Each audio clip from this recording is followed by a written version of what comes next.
I'm Karl. I'm the frontman of Freya.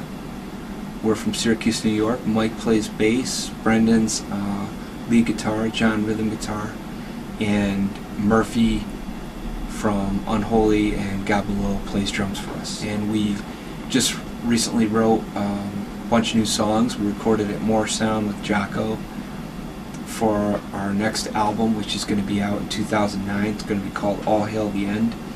And between now and then, we're playing the New Year's Day Fest here in Syracuse, and we're going to be going to Europe with Wake and the Cadaver and Sworn Enemy for, I think, close to 40 shows in February and March. So that'll be a great tour for us. That'll be the longest tour Freya'S done. How does Freya differ? What issues do you address in the lyrics? Right. That is one of the main differences between Earth Crisis and Freya. Earth Crisis is a 200% vegan straight edge band, whereas Freya, I basically play with guys that I'm friends with, who may not necessarily have the same beliefs or lifestyle, but our friendship is strong, and I definitely appreciate and value their talent.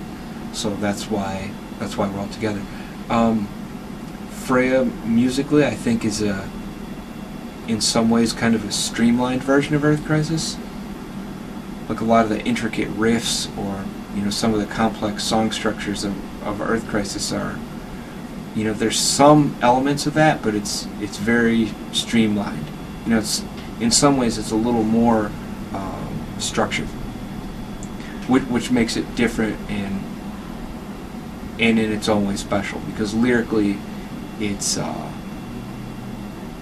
definitely something very, very different from Earth Crisis. There's songs about everything from personal experiences or struggles to songs about where I'll draw parallels between things that are happening now in the world and things that happened in ancient times. How in some ways it looks like history might be repeating itself, and I'll use elements of Celtic or Norse mythology to kind of tell those stories. Which ways do you feel history might be repeating itself? Well, I think that if you look at the Greeks or the Romans or the Aztecs,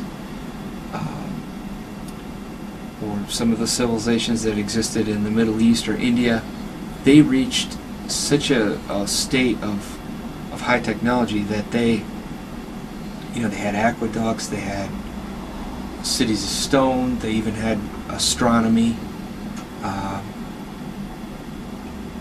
they had mining, they had metal.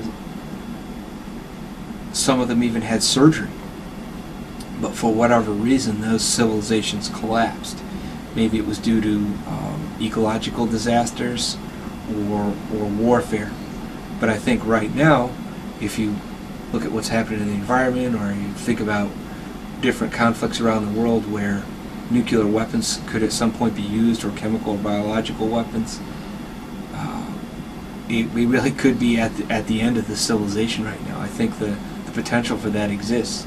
I think there's enough hatred in the world right now, and enough zealotry combined with these weapons that can literally destroy the populations of cities in a moment or in days. So I think in some ways, if you look at it, the clock is kind of ticking. So there's some songs on Last Light Drains, on the Hoods Freya'S Split, on Lift the Curse, and on the new album All Hail the End that tell that story, offer that view. What ways do you think people could become, I guess, more aware, live a little more consciously of? Well, there's all kinds of things we can do.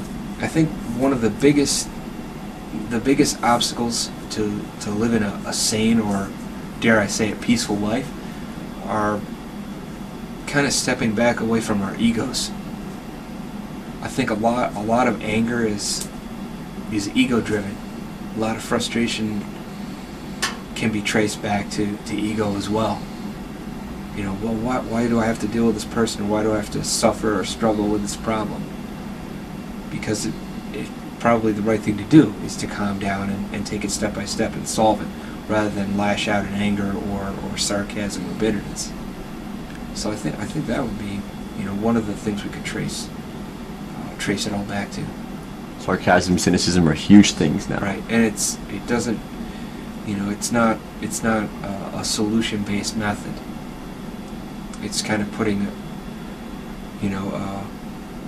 rather than trying to heal a wound, it's, kind of a way of ignoring it or avoiding the responsibility for creating a wound too. You talk on the first Freya album, As Last Light Drains, about love and issues like that. Do you feel there's an absence of love in society? I definitely think that there's been a push over the last 10 or so years, or maybe 20 even, to pretty much discredit the ideal of the family. Things like promiscuity are glorified to such an extent that people have trouble committing to each other in order to raise a family. Or maybe they don't necessarily need to have children, but I mean, if they were to unify and be loyal, they'd probably get a lot more accomplished.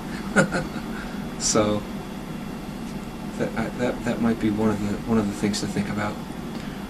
One thing, and this is the last thing that I'll ask you,